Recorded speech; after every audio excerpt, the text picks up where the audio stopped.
Okay everyone, welcome back to the channel again. Today we're back on GT Sport and we're back with the final round of the FIA Manufacturers Championship. It's round number 8 at Willow Springs in the Group 3 car. So qualifying didn't go too well, to be honest, in this race. I decided to just jump on without much practice, to be fair.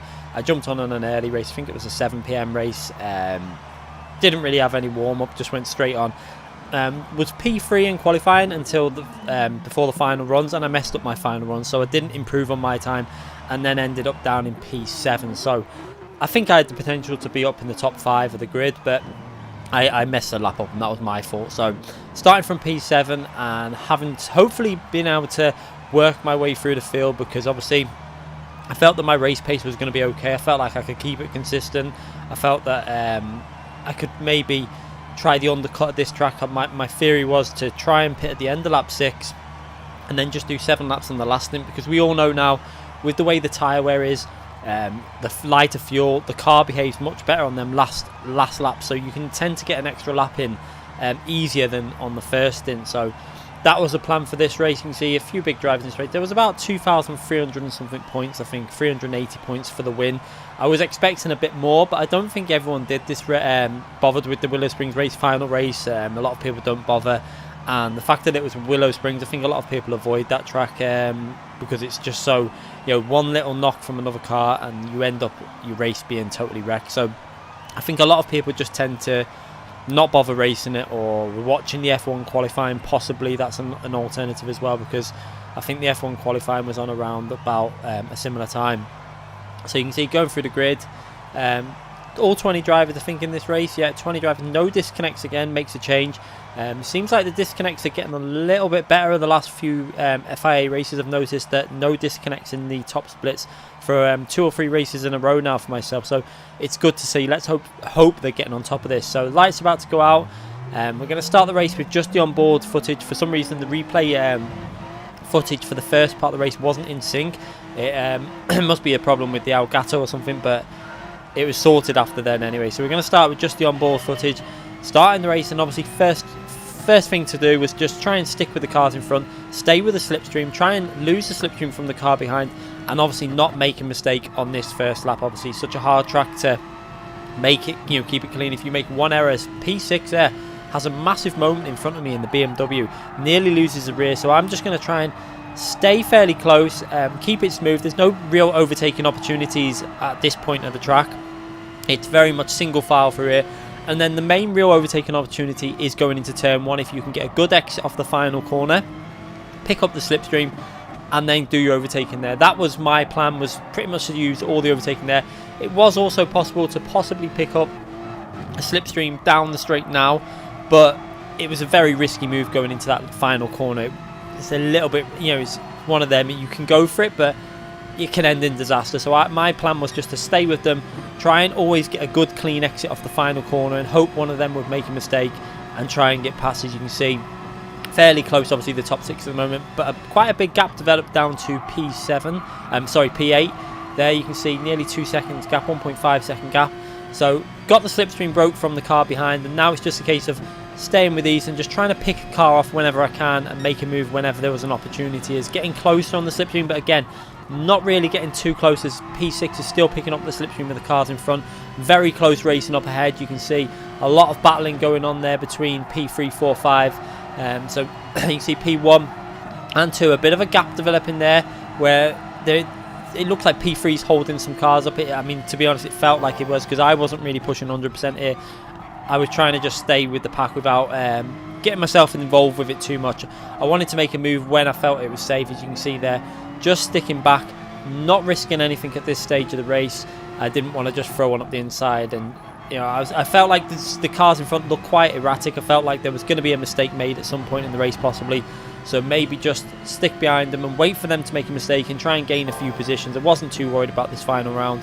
Obviously I just did this for just fun because I did like the combination. I felt like it was a good combination in Group 3, but obviously a very tricky combination. One mistake and could pretty much end your race, especially with the fact that you can end up getting lost in the desert pretty much, as the car doesn't reset for quite a long time. You can see going down the start straight again, picking up the slipstream, not really close enough to make a move, so I'm just going to stick with the slipstream, not worry about pulling out to try and make any sort of overtake attempt. But you can see the car that was holding everyone up is now holding up, he's now in P4, he's now holding up the cars in front of me, so seems that he's probably done a very good qualifying, got himself maybe a little higher up in qualifying than he should have been really. That's a possibility, because you can see now P4 is really holding some of the drivers up in front, and it's kind of costing me a bit of time at this stage, but I wasn't too worried. Like I say, I'm just trying to keep it smooth. I knew that P1 and 2 are pretty much going to be out of the question already, because you can see how far up ahead they are. They're about 3-4 seconds up the field, and obviously only 10 laps left. It's a very short lap, so it's hard to gain that time, but I was willing to give it a go with the undercut. That was the aim, if I could try and do the undercut, because we know how strong it is, especially at Willow Springs, the track where the tyre wear is quite strong, so if you do the undercut you can gain a good second on a lap. So let's have a little look now. Going into the final corner, decided to back off a little bit here to try and give myself a stronger exit from the corner. You can see, trying to make sure I hook the apex up and really hooking that up nicely and getting a nice run down the straight. Now you can see P6 is having a look on the outside of P5. I decided to go to the inside and threaten a move there, but I wasn't going to go for this. I backed off, let them go in deep, and he ends up trying to outbrake himself and takes off P6, but then just totally lifts off right in front of me. I was a little bit annoyed at this, because he did apologise at the end, obviously, but he did the right thing in letting the other driver back through. However, he lifted off just right in the middle of the racing line in a flat out section, and look at the front of my car. I've got flashing red tyres and front bumper damage, and the car is driving pretty awful now. So I'm going to have to pit on this lap. I've not really got much choice. I'm going to be losing a lot of speed down the straight, and the car was really loose. You'll see on acceleration, it was just really wasn't a nice car to drive. So race pretty much ended for myself there on lap 4, where I was going to be into P5. Like, I'm in P5 now, but I would have been in P5 with no damage, as if he would have just let the other car back through without doing it in the middle of the racing line. It was a bit silly, was a bit frustrated, but he did apologise, so it's fair enough. Mistakes are made, and he did the right thing in trying to let him back past, but it was just a bit frustrating that he did it right in the middle of the racing line. Maybe he should have waited for the next corner and stayed out to the left. As you see now, I'm going to have to go in the pits, repair that damage, change the tyres, and this is going to have to be a really long stint now on the hard tyres, and you can see quite a lot of damage. It's going to take quite a bit of time to repair. You can see a good 3-4 seconds stuck in the pits while the damage is done, so that's 3 or 4 seconds lost in the pit lane. You can see one of the cars behind us actually jumped me when in the pits at the same time, so that's a bit frustrating for myself. But now the hard thing is going to be trying to make these hard tyres last all the way to the finish. Now I've got 9 laps to do, and to be fair, 7 laps was going to be pushing it. It was possible 7 laps, I knew that, but I think 8 laps would have been pushing it. 9 laps is going to have to be, it's going to be really hard to get this car to the end, so I've just got to try and recover some sort of position. Down in P13 now, and just trying to keep it smooth, and unfortunately for myself, I come out in traffic as well, so couldn't really use the speed of the fresh tyres. So this was another thing that was a little bit frustrating. You can see I've got the Mercedes in front of me and another car right in front of him who looks like he's on slightly worn tyres possibly, and I'm gaining on the Mercedes very fast, but obviously there's not much you can do once you're behind. This track is a very hard track to get an overtake done, because there's no real long straights into very slow corners. They're all medium to fast range corners, apart from obviously the twisty section on the middle of the lap. However, it's not really coming from a long straight, so you can see getting in the slipstream, picked that slipstream up already, and now I've just got to try and see if I can find the way past. It's going to be really hard. You can see this is not what I wanted, battling in front of me. This is just going to halt my progress now. You've got 3 cars going side by side. They cut across me, and I'm having to just try and fight. You can see going to the inside, trying to find the way past. No way past. This is holding me up massively. Managed to get through the Subaru on the inside, take that place, and that's 1 position done. But I think he was struggling with tyres on old tyres compared to myself and the Mercedes on new tyres. So driving on board now with the Mercedes, as I'm trying to just put some pressure on, because I wanted to try and get past these, because I felt like they were going to halt my progress and probably I wanted to try and get myself into the top 7 positions really in the race, and I felt like if I didn't get past this Mercedes fairly soon, I might be on the risk once the other cars pit on fresh tyres, and they obviously come out behind me. They're going to have much fresher tyres and be able to put me under a lot of pressure. So trying to really stay with the Mercedes and just see if I can find an opportunity. Obviously the best place to make a move is always going to be into turn 1, so you're going to see again always trying to go wide out onto the final corner. You see going in very wide and then trying to cut back and get really good exit speed. You can see picking up that slipstream again. But are we going to be able to make a move on this lap? It doesn't look like I'm close enough to really make a move this time.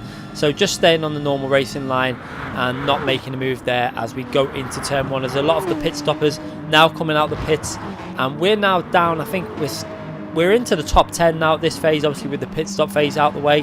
However, we got 2 cars in front rear. You can see how much it's holding me up there. I'm trying to have a little look on the outside to see if I can get past around the outside of turn 2, but it's again not really possible. And again, trying to have a little look and cut back there to see if I can throw one up the inside, but I just didn't want to risk taking the car out in front of me or wrecking my race. Obviously still wanted to come away with a reasonable result, just to obviously not lose too much driver rating, you can see. But this is really holding me up. This is when the car was obviously going to be in its better condition, fresh tyres. I'm just not able to use the speed of the car. It's just a case of getting stuck behind other cars and just trying to wait for an opportunity. Really, I was trying to put a lot of pressure on the car in front to see if we could force him into a mistake. As you can see, we're now into P9, I think that is now. So there's an opportunity to maybe get ourselves into the top 7. You can see trying to get a nice solid exit from the final corner. Managed to get that corner really nice, and the Mercedes seemed to struggle there. We're going to have a little look down the right, fake that move. He goes defensive. We've got the inside now. That was what I wanted. He fell for the dummy. We're on the inside, brake a little bit later, and we managed to get ourselves up into P7 after another car, I think, there is pitted. So P7 now, and we've just got to try and hold on to this, really. I felt like there wasn't really much more I could do. P5 and 4 in front and 6 are on much fresher tyres. So for me now, it's just a case of holding on for as long as I can and just trying to hold off the cars behind, because obviously there's going to be some cars that would have pitted on lap 7 who will be gaining very fast on myself with these. And you can see how now if they've got fresh tyres on, and my tyres are already looking very second hand. So going into the really tricky set of corners that if you go in too aggressive you can run wide, and we're actually gaining on the cars in front at this stage of the race. So not doing too bad, because the cars in front have got much fresher tyres. It looks like that car, P6, let P5 through, then goes back across the racing line. So I was trying to go, I thought, is he letting me through as well? He goes defensive on the inside, so I try and go around the outside, see if I can hang it round the outside to this corner. But then as I go to turn in, I don't think he wanted to let me pass, but then he seems to let me pass, so I don't know what he was doing. Then he let the car behind pass as well, so maybe he had damage of some sort and couldn't really do much in that situation. Maybe he was struggling for speed, but P5 managed to pull away a little bit there, but still 1.3, 1.4 seconds behind. They just got to try and hold on. We're in P6, managed to recover the race a little bit considering what happened with the damage and having to pit so early and then sit in the pits with that damage, obviously trying to get it repaired. So not the worst situation, but I would have rather have been challenging. I think we definitely, I mean, you can just see without the damage, as I have a massive slide there, trying to get a little bit too aggressive on the curb, but was a little bit frustrated at this point of the race. Obviously it was a frustrating race in general, but you can see P4 is only a little bit up the road, and without that damage, and if I had fresh tyres, I think we'd be at least in P4, possibly P3 around that position. I think it would have been hard to challenge for the top 2 because we started so far back, but also wasn't really driving the best now. But it's hard to really judge your driving when you've got tyres that are completely warm. We used up most of the life trying to get past the Mercedes, so it's been an enjoyable battle though, to be fair, trying to make some moves on some drivers, and the fakes seem to be working on a lot of drivers recently. They seem to be falling for these dummy moves, but made that move count, and at least we're into P6 now, as now trying to just hang on to P5. You can see he's got a massive grip advantage obviously on them fresher tyres. I'm just trying to hold on to the cars. I have a massive power slide through that corner. The rear wanting to give up the grip now. You can see the rear left tyre starting to lose a lot of grip. So just trying to hold on to the car as much as I can now and try and hang on to this P6. You can see in the top right hand corner there's a group of cars obviously on fresh tyres closing in on this battle for P6 as well. You can see just behind the Mercedes, you'll see there's 2-3 cars really getting close to the action, and they're going to be looking to put some pressure on in the last few laps when their tyres are in much better condition. So I've just got to try and keep it clean, not make too many errors, and just try and keep reasonable pace. You can see I'm managing to hold on to the pace of P5, which is not too bad considering. So it's a shame what happened at the start. I think we would have definitely been able to get into at least a top 4, maybe a top 3 position, but it's not too bad. This was my first ever racing Group 3 here at this track, so I'm sure I'll learn from it, and hopefully I won't get damaged next time. This is what I hear. I've heard a lot of people say about they should take damage off. I'm still not sure, because in a situation like that, what happened there, I think damage would be better off, but then racing incidents happen, and I think that it's better to have it. I feel like the racing's been a little bit cleaner since now people have got used to the damage, as I have another massive moment going through turn 1 as the rears are really starting to lose grip now. We've now done obviously pretty much what the maximum amount of laps I wanted to do on these, but we still got to do another 2.5 laps on these tyres, so they're going to be feeling very warm when we get through to that final lap. As you can see, TTR Benson there done a great job as well, coming through the field and got himself up to P2 and putting pressure on P1. So I think I would have been reasonably close to Benson. I think Benson might have had a bit more speed than me at this track. It's not one of my favourite combinations, to be fair, but I think I would have been able to hang on in there and just keep the laps consistent, obviously if I had better condition tyres. But you can see managing to put a little bit of a gap to myself and the Mercedes, which is really important because we don't want him getting that slipstream, because if he gets a slipstream, he's going to drag the other cars along with him towards the back of my car. So he's actually holding them up a little bit there. He's got 2 cars behind him, and if he can keep doing that, I might be able to hold on to this P6. As you can see, the car behind the Mercedes AMG put him under a lot of pressure there into that final corner. It looks like he's going to possibly be able to make a move going into turn 1. You can see there a bit of a gap developing now, 2 P5 in front of me, where his tyres are just in so much better condition. You can see the rear stepping out on power every time I go through turn 1. There is not much I can do in that situation. Just trying to keep it smooth as possible and keep reasonable lap times. I just can't push too hard, because as soon as I started to push the accelerator, the rear wanted to give up the grip, and I kind of knew it would happen, obviously with the fact that I had to pit so early. But it was, like I say, really frustrating what happened, because if he would have just let me pass, or let the other guy pass a little bit further on and pulled out of the racing line, we wouldn't be in this situation now. We'd be much further up, possibly in P4 or P3. But you can see just behind me now, the Mercedes has got the 2 cars so close to him, putting him under so much pressure now on these final laps. We're going into the final lap now, about to start lap 13, and can we hold on to this position? It looks like we've got the speed to do this. I think the Mercedes behind me also pitted a similar time as us. I think he pitted just at the same lap and came out just in front. So we've managed to obviously get a bit of speed over him, as he's getting under a lot of pressure there. It looks like the car's actually made a move on the Mercedes there, possibly.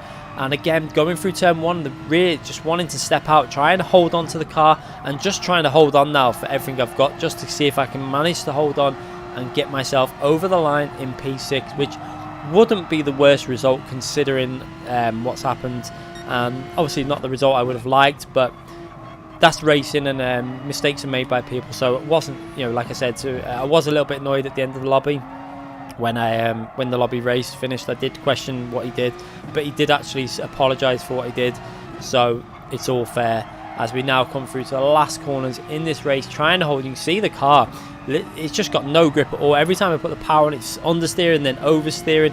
It was it was really difficult to keep control of this car on this track with its high-speed corners, and the flow of the track obviously very much affected by the tyre wear. You can see the rear left-hand tyre is nearly completely gone. There is not much left on that rear left at all. So that's the tyre that's really costing me the issues. The right-hand side are not too bad. It's the left-hand side that takes a lot of the wear at this track. Obviously a clockwise track, so it takes a lot of the wear. As we go over the line and manage to hold on to P6, so not too bad. Reasonably happy with getting myself P6 after that incident, and having to wait in the pits for 4 or 5, well, it's about 4 or 5 seconds or something like that. I didn't actually time it, but it felt like a long time there waiting for the pits to repair the damage. But overall, not a bad season 2. I think we're going into season 3 now, which some of the tracks look really nice. I like the look of the tracks, much better than this season. However, again, we cannot change our manufacturer, so I really would have liked them to let people know this when we picked our manufacturer. Although I feel like I've picked a good car for myself. So we've got to go into season 3. Again, we'll be driving the Porsche. We ended up in P2 for Porsche and P6 overall in Europe for the season 2. Although I think I had a lot more potential than that. Obviously, with some of the races I entered weren't that busy with. They weren't populated all the way through the grid with top drivers. So hopefully we can get some bit more luck with the top rated points. 2,600, 2,700 next season. There's 9 races in next season and only 4 of them count. So a lot of opportunities to pick up some good points. Anyway, thanks again for watching this video. We're going to be back very soon with more videos. Hopefully back very soon with possibly the brake bias video. Hopefully this week at some point I'm going to try and get the brake bias video out to go through different brake biases for MR cars, FF cars, 4-wheel drive cars, front-engined rear-wheel drive cars, etc.